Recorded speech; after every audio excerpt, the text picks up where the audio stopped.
Sir, বর্তমান সময়ে আরেকটি সমস্যা খুব বেশি দেখা যাচ্ছে, বিশেষ করে করোনা পরবর্তীকালীন সময়ে এই বিষয়টা অনেক ব্যাপক হারে এসেছে। অনেকের মধ্যেই দেখা যাচ্ছে যে ভালো মানুষ ঘুমালাম, কিন্তু সকালে উঠে দেখছি মুখটা একটু বাঁকা। এটার আসলে কারণটা কি, এবং আধুনিক ফিজিওথেরাপি চিকিৎসায় এটা আসলে কিভাবে সমাধান করা সম্ভব? বেলস পলসি একটা কমন সমস্যা বা মুখ বেঁকে যাওয়া রোগ। এটা বিভিন্ন ইনফেকশন থেকে হয়। আপনি যে বলছেন করোনা তো ভাইরাল ইনফেকশন। অ্যানাদার বিভিন্ন ভাইরাস থেকে হতে পারে, বিভিন্ন সিজনাল ফ্লু, জ্বর বা ঠান্ডার থেকে হতে পারে, লটস অফ কজ আছে। আবার ব্রেনের ইনজুরি, স্ট্রোক, ঘাড়ের, কানের, নাক কান গলার সমস্যা, চোখের প্রবলেম, দাঁতের সমস্যা থেকে ভেসিয়াল নার্ভ যদি ইনজুরি হয় তখন মুখটা বেঁকে যেতে পারে। এটা ট্রিটমেন্ট কি? এটা ট্রিটমেন্ট হচ্ছে কিছু ওষুধ এবং মূল ট্রিটমেন্ট 90-95% ট্রিটমেন্ট হচ্ছে ফিজিওথেরাপি। আচ্ছা।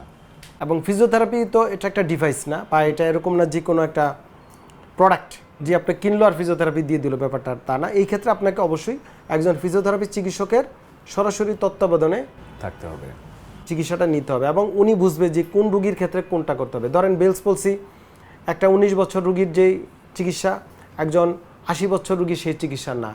কজ অফ বেলস পলসি, যে কেন হয়েছে, কজের অনুযায়ী চিকিৎসা ভিন্ন। ফিজিওথেরাপিতে আমরা বিভিন্ন প্রকার ইকুইপমেন্ট ইউজ করি, মেশিন, বিভিন্ন এক্সারসাইজ আছে। এক এক ক্ষেত্রে এক এক রকম এক্সারসাইজ। কারো হয়তো আই বলের প্রবলেম হচ্ছে, কারো হয়তো চোখে টিপের প্রবলেম হচ্ছে, কারো হয়তো মুখ দিয়ে পানি পড়ে যাচ্ছে, কারো হয়তো জিহ্বার জড়তা আছে, কারো হয়তো চোখের সমস্যা। ইট ডিপেন্ডস আপন, তখন ওই অনুযায়ী তাকে অ্যাসেস করে আপনাকে ফিজিওথেরাপি চিকিৎসাটা প্রোভাইড করতে হয়। এবং এই বেলস পলসি বা মুখ বেঁকে যাওয়ার মূল চিকিৎসা হচ্ছে ফিজিওথেরাপি। কিছু কিছু ক্ষেত্রে কিছু অ্যান্টিবায়োটিকের প্রয়োজন হয়, বা এনাদার কোনো অ্যান্টিভাইরাল ওষুধের প্রয়োজন হতে পারে, বা কিছু ব্যথার ওষুধ বা স্টেরয়েড নন স্টেরয়েড ওষুধের প্রয়োজন হতে পারে। এগুলার রোল আসলে তেমন নেই। মূলত ফিজিওথেরাপি এটার মেইন বা মাদার ট্রিটমেন্ট। ছোটবেলায় আমরা যেটা দেখতাম যে অনেকের হয়তো বা মুখ একদিকে বেঁকে গিয়েছে, সেটা একদম পার্মানেন্টভাবে বেঁকেই আছে, সেটা দীর্ঘদিনও বছরের পর বছর চলে যাচ্ছে, কিন্তু একই রকমই আছে।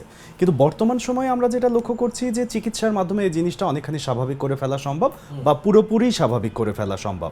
এটা কি চিকিৎসা ব্যবস্থার উন্নতির কারণে হচ্ছে? অবশ্যই দুইটাই।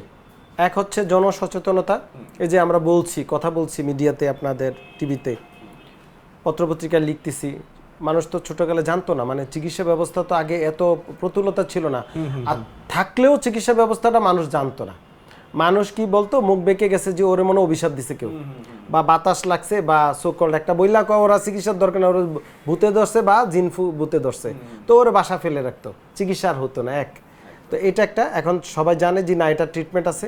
নাম্বার 2 হচ্ছে চিকিৎসার ব্যবস্থা উন্নতি। যত দিন যাচ্ছে রিসার্চ হচ্ছে। এখন ধরেন বাংলাদেশ তো আসলে থার্ড ওয়ার্ল্ডের কান্ট্রি হলেও, বাংলাদেশ এখন আমাদের সাথে আমাদের দেশের সাথে এখন সারা ওয়ার্ল্ডের যে একটা কমিউনিকেশন, চিকিৎসা ব্যবস্থা, ধরেন চায়না একদিকে, ইন্ডিয়া, সিঙ্গাপুর, থাইল্যান্ড, সবার সাথেই কিন্তু আমাদের একটা নিয়মিত যোগাযোগ তৈরি হয়েছে, ঠিক না? যার কারণে আমাদের চিকিৎসা ব্যবস্থা আপডেট হয়েছে। এবং আমরা কিন্তু এখন আগে যেটা অপ্রতুল মেশিনারি ছিল, এখন প্রতুলতা আসছে। আমরা খুব সহজেই কম খরচী চিকিৎসা ব্যবস্থা আমাদের এখানে দিতে পারি, যার কারণে আপনার এই দুইটাই, একদিক দিয়ে হচ্ছে প্রচার প্রসার, জনসচেতনতা, আর একটা হচ্ছে চিকিৎসা এবং চিকিৎসকদের আপগ্রেডেশন, দুইটাই হয়েছে অ্যাট এ টাইমে। চিকিৎসা এবং চিকিৎসকদের আপগ্রেডের সাথে সাথে যদি মানুষ আসলে মানসিকভাবে সচেতন হয়, তাহলে পুরো বিষয়টা আসলে মিলেমিশে একদম পজিটিভ একটা বিষয় হয়ে যায়। এটা দারুণ একটা বিষয় স্যার। মুখ বাঁকা নিয়ে আপনার থেকে অনেক কিছু শুনলাম, ধন্যবাদ আপনাকে। আপনাকে অনেক ধন্যবাদ। নাগরিক টেলিভিশনকে অসংখ্য ধন্যবাদ।